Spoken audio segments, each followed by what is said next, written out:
No vídeo de hoje, a irmã Otília, que viu a igreja nascer, uma jovem que foi trabalhar na casa de Gunnar e Frida Wingren. Seja bem-vinda ao Diário Pentecostal Historiando, análise histórica e crítica sobre o movimento pentecostal brasileiro. Se inscreva no canal e siga nossas redes sociais. O povo que não conhece a sua história está condenado a repeti-la.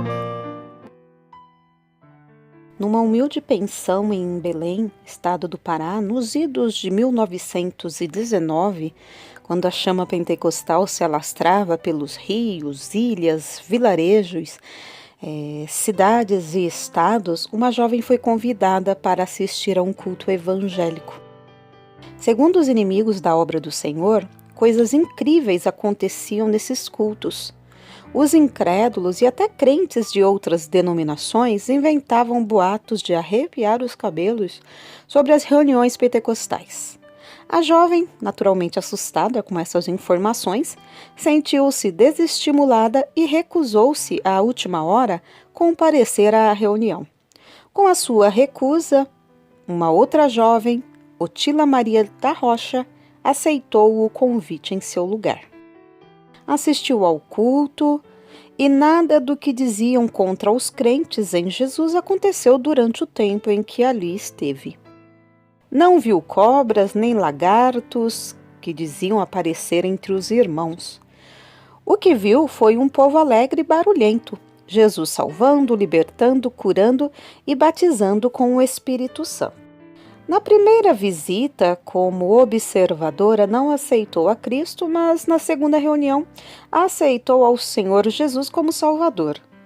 Dias depois foi batizada nas águas para cumprir toda a justiça. E no dia 12 de agosto de 1919, o Senhor abriu as janelas do céu sobre ela, batizando-a com o Espírito Santo. Belém do Pará recebia mais e mais missionários e, conforme iam se adaptando ao novo clima tropical, a igreja ia se inflamando. E no decorrer dos anos, Deus tinha um alvo: colocar no coração do país, no cérebro político, o centro das decisões, a então capital federal do Rio de Janeiro, a obra do Espírito Santo.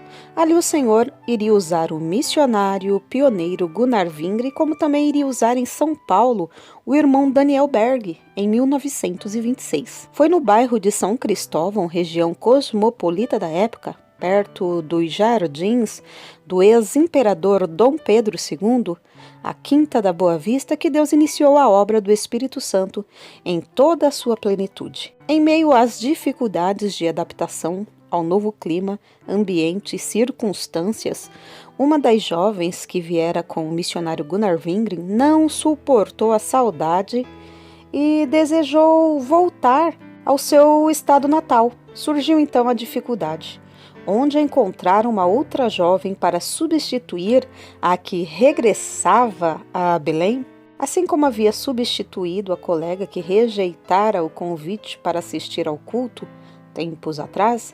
A jovem Otília foi também escolhida entre as moças de Belém para vir ao Rio de Janeiro.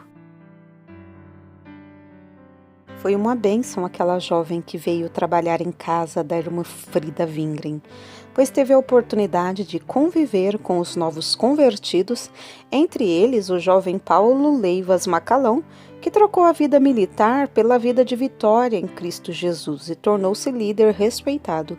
Conviveu também com a família Brito, com a irmã Florinda, que viria a ser sogra do pastor Paulo Macalão através do casamento deste com a sua filha Zélia. Depois das 2 vezes em que foi chamar a substituir as jovens que desistiram, a primeira no dia em que assistiu o primeiro culto e a segunda em razão da jovem que voltara à sua terra natal, a irmã Otília viria mais uma vez assumir lugar que ficara vago. Lá no Rio Grande do Norte, ficou viúvo o pastor Antônio Lopes Galvão. Houve troca de cartas, pois os dois já se conheciam dos bons tempos de Belém do Pará, quando eram novos convertidos. E como Deus só nos dá coisas boas quando pedimos de todo o coração, Após uma longa viagem Rio Natal, acompanhada de famílias de obreiros que iam do Rio para Belém de navio, no dia 11 de janeiro de 1925, a jovem Otília, pelo matrimônio, tomou o nome de Otília Lopes Galvão, mais uma vez no serviço do mestre, agora como esposa de um dos desbravadores do sertão do Rio Grande do Norte e algumas cidades da Paraíba. Naquela época não havia os meios de transportes a que estamos acostumados. As viagens eram feitas a pé, sobre chão alagado, sobre areia, pedras, espinhos, com perigo de cobras venenosas, sob o sol causticante, chuva ou sereno, para levar o evangelho. Além disso, havia os inimigos da palavra de Deus, postos por Satanás no caminho dos servos do Senhor. Não havia respeito à liberdade de culto e credo. Muitas vezes o culto era acompanhado de pedradas sobre os telhados e, não raro, muitas delas vazavam o teto de palha de coqueiro e atingia os que se achavam no templo. Devido às longas caminhadas, os pés dos obreiros inchavam e sangravam, de modo que eram obrigados a banhá-los em água quente e sal para que desinchasse e, aliviadas as dores, pudessem prosseguir a jornada. Foram anos de lutas visitando várias cidades: Lagoa da Montanha, Penha, Sumaré, São José, Pedro Velho, Vila Nova, Goianinha, Bahia Formosa, Canquaretama, Macaíba, Nova Cruz, no estado do Rio Grande do Norte. Em 1933, a irmã Otília acompanhou o esposo para o estado do Pará, à ilha de Marajó, uma grande colônia de pescadores, lugar aprazível e preferido das férias e descanso, quando a febre dos seringais enriquecia a região, trazendo dólares e moedas estrangeiras fortes depois da crise de 1930. Depois voltaram para o Rio Grande do Norte, pois, embora seja gratificante a obra missionária, é sempre saudável voltar à terra natal e trabalhar pela salvação dos contemporâneos. Em 1955, já jubilados, vieram para o Rio de Janeiro e foram hospedados pelo irmão Francisco Regis, filho na fé do casal, até fixarem residência em Brás de Pina, passando a pertencer à Igreja da Penha, onde pastoreava o irmão José Pimentel de Carvalho. Ali também estavam os pastores Alcebiades Pereira Vasconcelos e José dos Santos, que muito os ajudaram financeiramente durante 9 anos. Em 1964, mudaram para a Vila Aliança em Bangu, onde faleceu em 1971 o pastor Antônio Lopes Galvão. É difícil enumerar e perigoso fazer injustiça, deixando de citar nomes de alguns filhos na fé e irmãos que congregaram com eles no Nordeste, que hoje cooperam em Madureira, Cordovil, Penha, Bom Sucesso, Rua Pesqueira, Porto Alegre, Rio Grande do Sul, Rio Grande do Norte. Esses irmãos, sempre que estiveram no Rio, nunca deixaram de dedicar ao casal apoio espiritual e material. A Igreja em Bom Sucesso, no Rio de Janeiro, até o ano de 1984, manteve um plano anual de ajuda por meio de um grupo de irmãs. Deus sempre sustentou o casal e depois a viúva, suprindo todas as suas necessidades. No dia 24, último domingo de fevereiro de 1985, num gesto de despedida, a irmã Otília recebeu a visita dos irmãos Altomir e Sotero da Cunha, ex-diretor da CPAD, José Bezerra de São Cristóvão e irmão Orlando.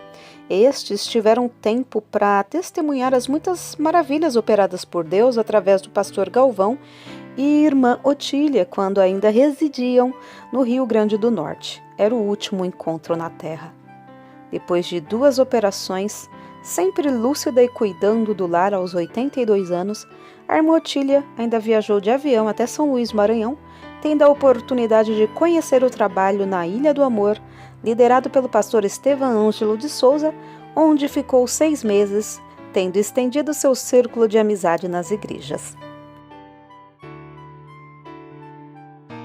No dia 27 de fevereiro de 1985, lúcida e conversando com os médicos e atendentes do hospital, onde fora internada às 21 horas por insuficiência cardíaca, renal e pneumonia proveniente de uma forte gripe, aos primeiros minutos do dia 28, aos 84 anos, com 66 anos de fé, ela foi juntar-se aos milhares de milhares que estão com o Senhor.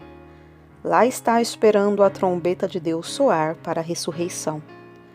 Durante o féretro de que se encarregou a congregação de Vila Aliança, em Bangu, foram ouvidos hinos de adoração a Deus e palavras de reconhecimento pela vida abençoada da saudosa irmã. João Rocha, Jornal Mensageiro da Paz, maio de 1985.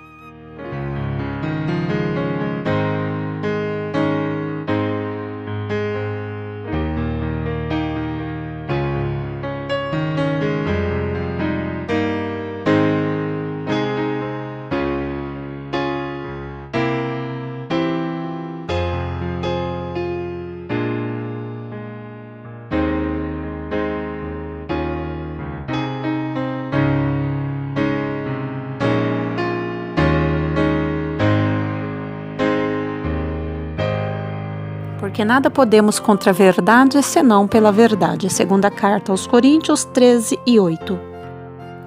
Se você gostou do conteúdo deste vídeo, se inscreva no canal, deixe o seu joinha, compartilhe e ative o sininho para receber do YouTube as notificações dos novos vídeos.